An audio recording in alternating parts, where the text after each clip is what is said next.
আসসালামু আলাইকুম, কেমন আছেন সবাই?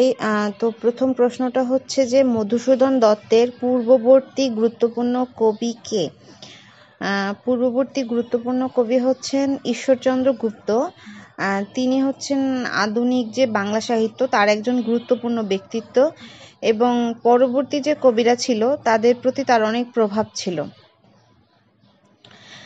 তিনি হচ্ছে পরবর্তী প্রজন্মদেরকে পথ দেখিয়েছেন। হ্যাঁ, আর যদি বলি যে মধুসূদন দত্তের পরবর্তী গুরুত্বপূর্ণ কবি কে ছিলেন, তাহলে হচ্ছেন রবীন্দ্রনাথ ঠাকুর।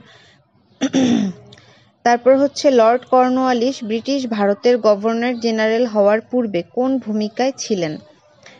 যুক্তরাষ্ট্রের স্বাধীনতা যুদ্ধে ব্রিটিশ বাহিনীর প্রধান ছিলেন।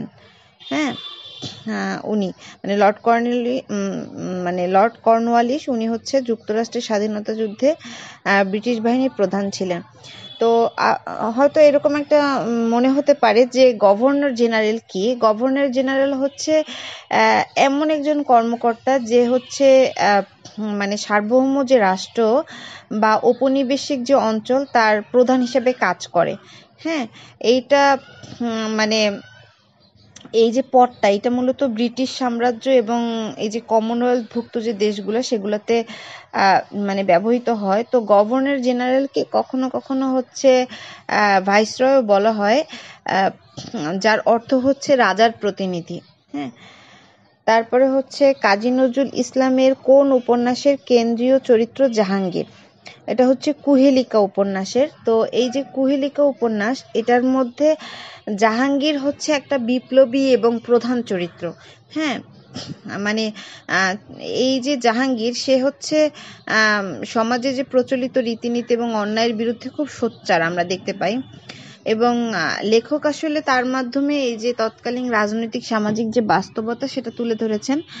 এবং প্রেমের ক্ষেত্রে দেখা যায় যে এই যে জাহাঙ্গীরের প্রেম ছিল যে তাহমিনা বা আরেকটা তাহমিনা বা ওই যে ভুরির সঙ্গে যে প্রেম ছিল সেটা কিন্তু ব্যর্থ হয়। হ্যাঁ, আর কাজী নজরুল ইসলামের লেখায় আমরা এই যে বিরহ বিষয়টা খুব সাধারণভাবে দেখতে পাই। এটা খুব সাধারণ একটা চিত্র আর কি। তারপর হচ্ছে স্বাধীন শব্দের ব্যাসবাক্য কোনটি? স এর অধীন। তো ব্যাসবাক্য হচ্ছে সেই বাক্য বা বাক্যাংশ যা হচ্ছে সমাজবদ্ধ যে পদটা সেটার অর্থকে বিশ্লেষণ বা ব্যাখ্যা করে। হ্যাঁ, তো এই স্বাধীন শব্দটা হচ্ছে সমাজবদ্ধ শব্দ। এই শব্দটার এটাকে বিস্তৃতভাবে অর্থ প্রকাশ করে যে স এর অধীন। হ্যাঁ, তো স্বাধীন স এর অধীন মানে হচ্ছে যে স বলতে এখানে বোঝানো হয়েছে নিজের বা নিজ সত্তা।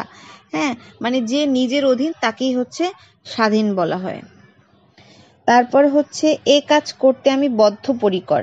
এখানে পরিকর শব্দের অর্থ কি? পরিকর শব্দের অর্থ হচ্ছে এখানে প্রতিশ্রুত। হ্যাঁ, বা অন্যান্য অর্থ যেটা সেটা হচ্ছে যে সহচর, ভিত্ত। হ্যাঁ, আর যখন এখানে বলা হবে বদ্ধপরিকর, তার মানে হচ্ছে দৃঢ় সংকল্প, দৃঢ় সংকল্প অথবা প্রতিজ্ঞাবদ্ধ, অথবা আমরা যদি বাংলায় বলি যে কোমর বেঁধে কোনো কাজ করাকে বোঝায় আর কি। তো আশা করছি যে সবার ভালো লেগেছে। সবাই ভালো থাকবেন। আল্লাহ হাফেজ।